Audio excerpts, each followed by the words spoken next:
Your Grand Island, Hastings, and Kearney local forecast with meteorologist Kit Cloninger.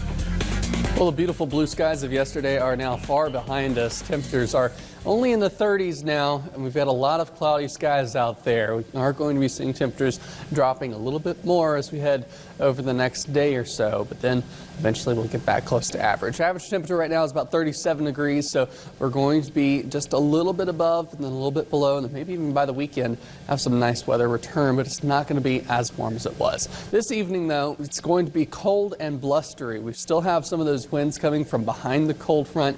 We're going to see them gusting 30 miles an hour still by 7 o'clock, 25 or above as we head into the later hours of the night, and even into tomorrow morning. We'll see those wind chills into the single digits. By 11 o'clock, it'll be down to 10 for this wind chill, so it's going to be a pretty cold evening tonight.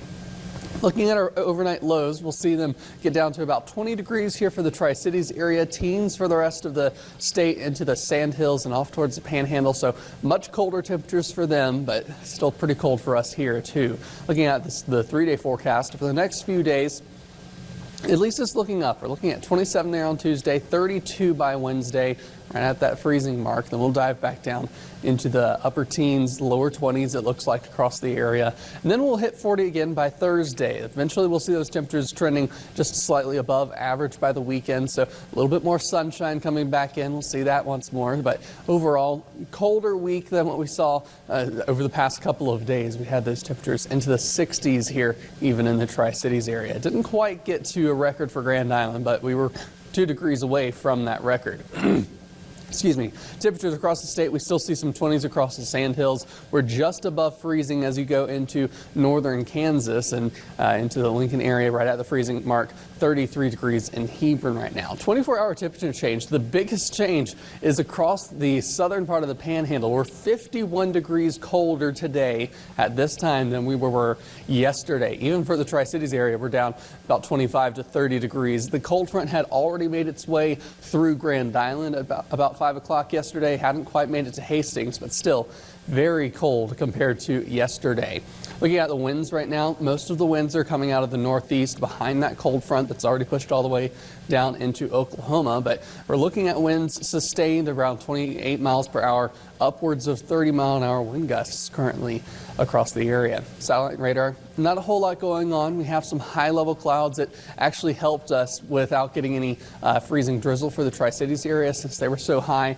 There's more atmosphere for it to fall through, so it actually dried out, but we do still have some Sandhills snow flurries across the area, so we'll keep an eye on that. We're not looking at a lot of snow. Now, looking through Futurecast, we'll still see it showing up for the Tri-Cities area, but the main impact is going to be towards the Panhandle outside of our viewing area.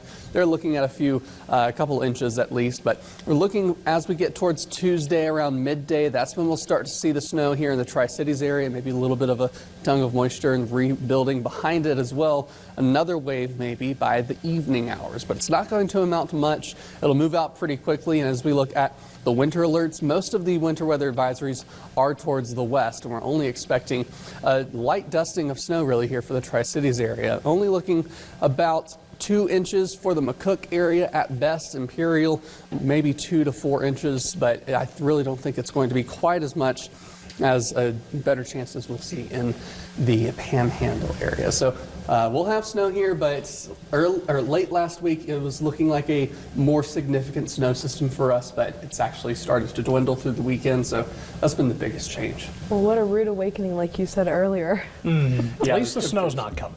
Yeah, like I said, 50 degrees colder in the Panhandle than this time yesterday. All right, well, we'll just have to look forward to I don't this feel weekend, bad for I them. guess. They got to feel 80 yesterday, so they can take the day. Thanks, Kit. And when we